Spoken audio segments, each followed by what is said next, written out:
We're on day 4 of this challenge. I apologize that I am so far behind with our video today, but it's just been one of those days as a busy mom. So I want to come to you today and talk to you about ingredients. So many of us, practically all of us actually, have been mentally trained to look at nutrition facts on the back of packages. That's the wrong approach. I'm just here to tell you. Okay? The number one thing that I have learned while doing this program is that it's more about the source of the ingredients. It's about the chemicals and the additives and the extras that are in our food that are causing inflammation in our diet, which also causes weight gain, which is leading to hormone issues, joint pain, thyroid conditions, autoimmune diseases, and so on and so forth. So I want to help you today understand what you should be reading on the back of your packages to truly be eating a clean and healthy diet. So I really hope you find the information in this video helpful. But before I go into all these ingredients and items that are staples really in my household now, I want to talk to you quickly about, I always get this question asked. People say, Melissa, what do you eat before you work out? I'm trying to get this camera because I've got like a shadow on me or something. What do you eat before you work out, and what do you eat after you work out? And here's the answer to that question.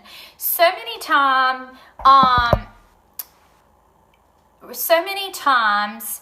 I lost my train of thought because somebody messaged me right in the middle of this video. Sorry, y'all. So many times people think that they have to eat something before they work out, and it just simply isn't true. One of the other things that I have learned while doing this program is something called intermittent fasting. And I don't know if you've ever heard of intermittent fasting before, but what it simply means is this. You set a window of time in which you are going to eat from here to here, and then you have a period of time where you're giving your digestive system a chance to rest or fast. And it's really good for your body to have a fasting period. It heals gut issues. It helps your body absorb your food better, all kinds of different things, you guys. So I try really hard to eat between 7:30 and then usually it's like 8:30 when I stop eating at night, because sometimes I might have a little something right after dinner, or a couple hours after dinner. So that's kind of my eating window, which is actually longer than what they tell you. They tell you to eat in like an 8 to 10 hour window, and that's more like a 12-hour window that I'm eating in. If it's a really good day, I try hard. Like if it's Saturday morning, I don't eat from 8:30 at night until 9 or 9:30 the next day is when I eat again. So intermittent fasting is good for your body. So all that is to say is that I don't eat before I work out. I get up every morning at like 5:15. I get ready for my day in my workout clothes and all that. And then I go have some personal quiet time, meditation time, reading time. And then by 6 o'clock, I'm ready to work out. And so I'm doing all this before my kids go to school. So when I come downstairs the first time before I do all of my quiet time and meditation and so on and so forth, I come downstairs, I take a pre-energy workout drink that I drink every single day. It's just simply 1 scoop in like 5 to 6 ounces of water. I stir it up, I drink it all at one time. It tastes like lemon limey. It's really good, you guys. It's seriously, I'll go into that another time. But anyways, I drink that, go have my time, and by the time I've read and had my devotion, my body is feeling that energy pre-workout drink. And so that is all I have. And then I have my 20 ounces of water upstairs with me while I'm working out. When I'm finished working out, what I really should do is just let my body kind of come down and just keep drinking water until about 8 when I get back from taking my kids to school. And sometimes I do that, and other times I eat right at 7:30. Or right before 7:30, I make my Shakeology and I take it out the door with me. And that's a great way to allow your body to recover from working out. So I don't know where you're using your Shakeology this week, but you can use it as a recovery formula. And that's what I do basically every single day. So those are the things I eat before, what I eat after I work out. If you've got a different routine, something that helps you, post it or share it with us in the comments below. And I may or may not be able to see your comments right now. It just kind of depends on Facebook Live. Sometimes I can, sometimes I can't. So if I don't answer you, I will come back and I will answer it once I'm off this video. But I think we learn from each other. You know, some people say I have to have like a half a banana, but I promise you guys are not gonna die. And you are still going to have plenty of energy. And what I've noticed is that I don't have a bunch of junk jiggling in my body. I can give more. And that energy drink pushes me to go harder and I get more out of my workout. And so then I really enjoy my Shakeology after it's over with. There is no way I could drink Shakeology before I work out. I would be like it would probably be puking it up. Like seriously, I'm being downright honest with you. So I want to know what you do, so share it with us. Okay, so let me share with you some of these items that I keep as staples in my house. And if you have questions about these or things that you have found that you've had a lot of experience eating clean, several of the coaches in my group, they've been doing this plan for a while, so they've probably got staples that they use in their house that are different than these. I'd love for you to share them with us. So here's the deal, girls.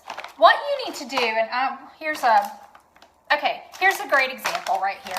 All right, I like to buy raw almonds and keep them in my cabinet. Now, when you go to the store, you have all different types of varieties of almonds that you can choose from.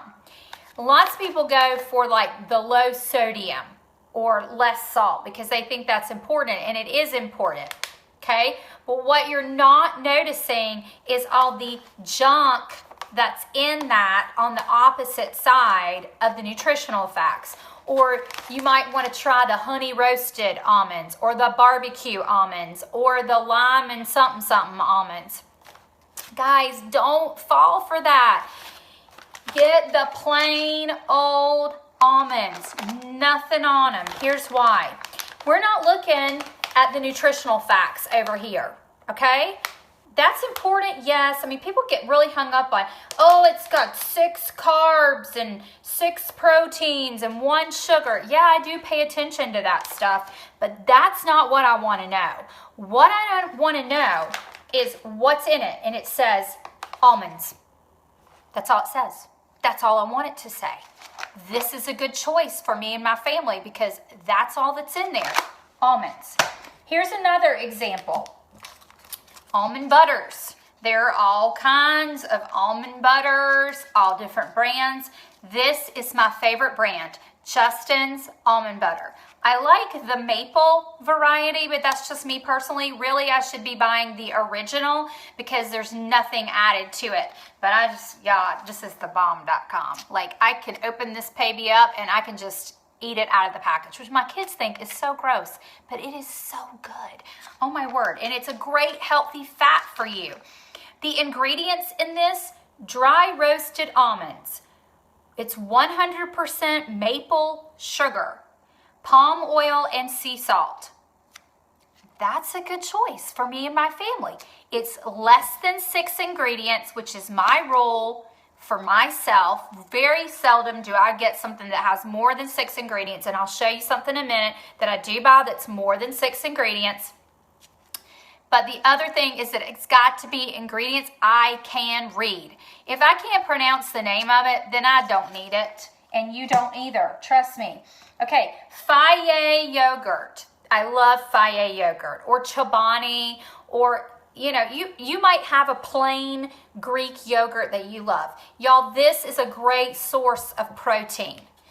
Greek yogurt is a great source of protein, but please do not purchase the ones that are pre-sweetened unless you're going to take 1 teaspoonful of the pre-sweetened one and add it to a bowl of plain, nothing on it Greek yogurt.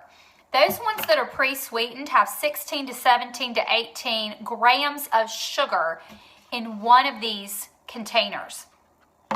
Those yogurt tubes, certain brands have like 20 sugars in them. Y'all, you might as well hand your kid a candy bar. I'm not kidding. Like, if I'm going to buy yogurt tubes for Abby, they have to be organic.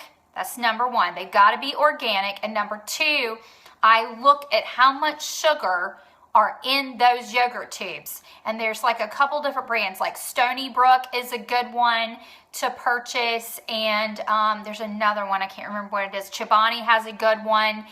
You got to pay attention to what you're buying for your kids to eat. I've seen today, I was at snack time at school, and the stuff the kids were pulling out of their lunches mind boggles me. Like, one little girl had Yoplait yogurt, which was about half the size of this, and it had those little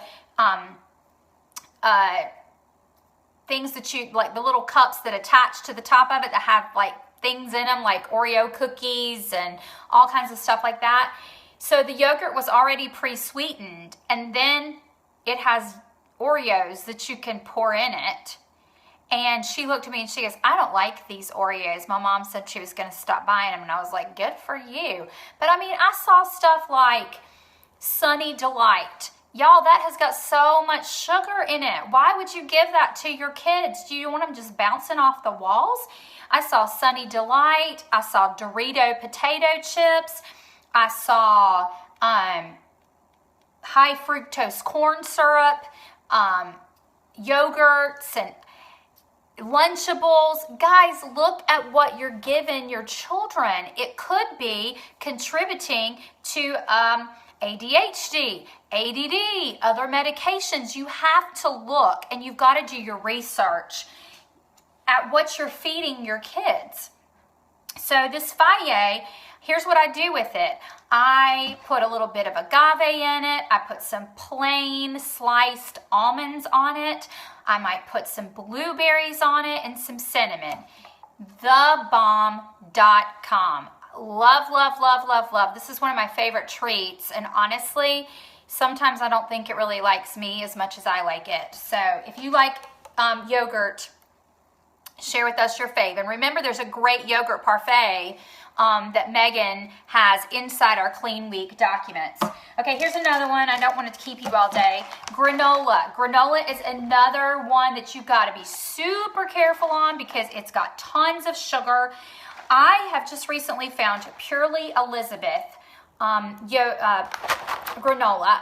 Udi's is another one that I like a lot, but this particular granola I tried out, and I have to tell you, I love it. It has organic gluten-free oats, organic coconut palm sugar, organic raw virgin coconut oil, dried cranberries, organic pecans, sunflowers, amethyst puffs, millet flakes, quinoa flakes, chia seeds, cinnamon, salt, coconut, and pecan. I can read every bit of that. This is a good choice for me. All right. Chips. Oh, my Lanta. Chips are another one where people get really hung up on chips. You want to look for whole grain, not whole wheat. We've talked about this before in the group. This one is a favorite of mine. It's called Way Better. I don't know if y'all have tried this before or not. It's non-GMO. It's made with whole grain corn, which corn is debatable whether it's actually good for you or not. Sprouted quinoa is also in this one. And here's the simple ingredients. Stone ground whole corn, non-GMO, sunflower oil, sweet potato, sprouted seed, and grain blend, and pure sea salt. 6 ingredients. That's it. And these are so tasty, y'all, with some avocado or some salsa. Yum, yum, yum. All right, here's where I see people really tripping it up, and I'm going to share with you my personal opinion. Protein bars are an emergency. Emergency, not the daily go-to. And y'all, I have a really hard time with this because I love these as a daily go-to. I'm just being very transparent and very real with you. I have tasted, I have tested, I have looked at ingredients, and I can't tell you how many protein bars out there, okay? And there is a lot of junk in protein bars. And you have got to be super careful when you are purchasing protein bars that you're not purchasing something that is really, you could just eat a candy bar, honestly, and you would be just as good. I mean, I'm telling you the gosh honest truth. So here's something that you need to stay away from completely. You need to stay away from Cliff Bars. They are loaded with sugar, carbohydrates, junk. I mean, the list is like yay long. Stay away.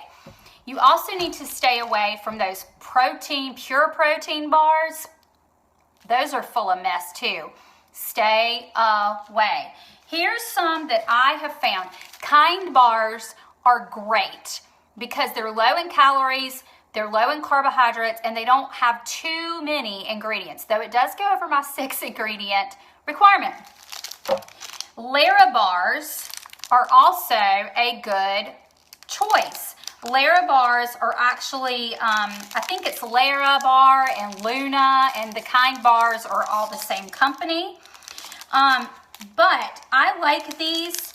They're sweetened with dates, so the sugars are more natural in them. But here's what the ingredients are for the Lara Bar: dates, semi-sweet chocolate chips, which is unsweetened chocolate and cocoa, and some vanilla. Unsweetened coconut, cashews, and almonds.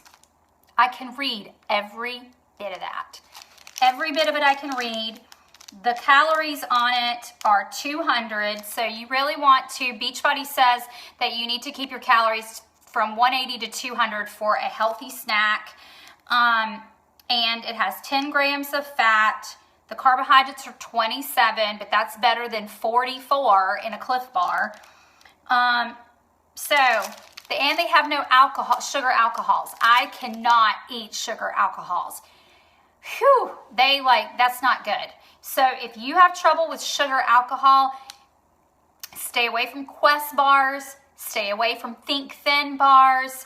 You're gonna need to go to something like this, okay? And the one that is my absolute favorite and the only place I can find it is at Fresh Market, although I've not tried on Amazon, is called the Gluten-Free Bar. Oh, and there's also another one, RX bars. Those are great bars too. Don't agree with me quite as much, but they're good bars. RX bars, if you see those. My kids laugh because they say no BS on them, which on the kid version it says no bad stuff, but on the adult version it says no BS, so they think that's hilarious. But this is my fave right here. The gluten-free bars have organic dates, organic brown rice syrup. They have a protein blend of brown rice protein and pea protein, toasted coconut, dark chocolate cocoa. It does have some cane sugar in it, organic agave nectar, sunflower seeds, vanilla, coconut flavoring, flax seeds, sea salt. Y'all, I can read every bit of that. So that's what you've got to look for. You've got to look for something, and the calorie on this one is 230, so it is a little bit more.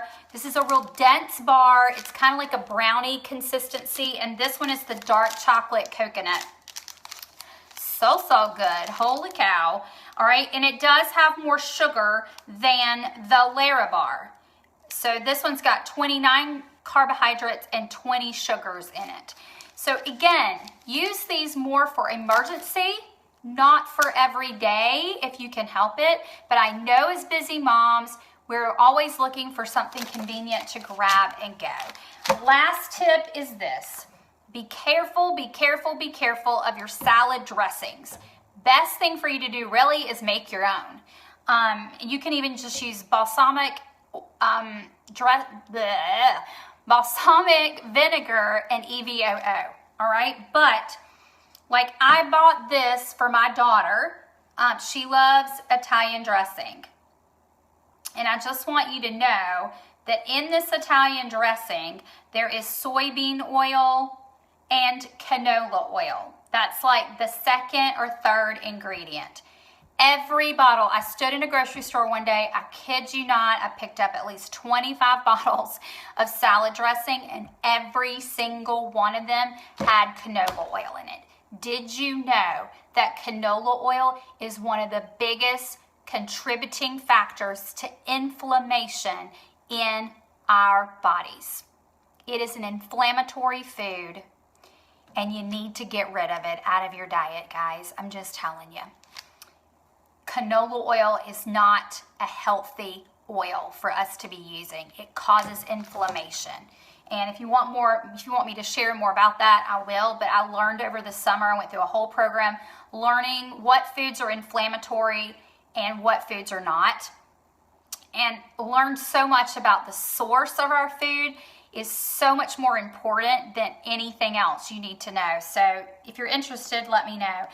Now I buy the salad dressings. If I buy salad dressing in the store, it is in the refrigerated section and I am looking at the ingredients. This Bolthouse Farms organic dressing is a good choice for me because I don't want canola oil in my diet, and I noticed a huge change when I got rid of these inflammatory foods out of my diet. This one's got apple cider vinegar, extra virgin olive oil, Asiago cheese, sea salt, white grape juice concentrate, spices, salt, garlic, mustard seed, onion powder, and natural flavoring. I can read all of that. That is what's important to me, and there's no canola oil. The canola oil is used in salad dressings to maintain the shelf life, and that is why those are on the shelf. These are in the refrigerator. Does that make sense, guys? So I hope this has been helpful for you. If it has, would you share your takeaway in the comments below, and be back tomorrow for day 5 of our 7-day clean week mini challenge. I want to see you posting and sharing with us your thoughts. Remember that we will enter your name to win a free prize, and tomorrow I'm going to share with you more information about how you can continue on this journey if you've enjoyed it. Bye, you guys. Have a great Thursday.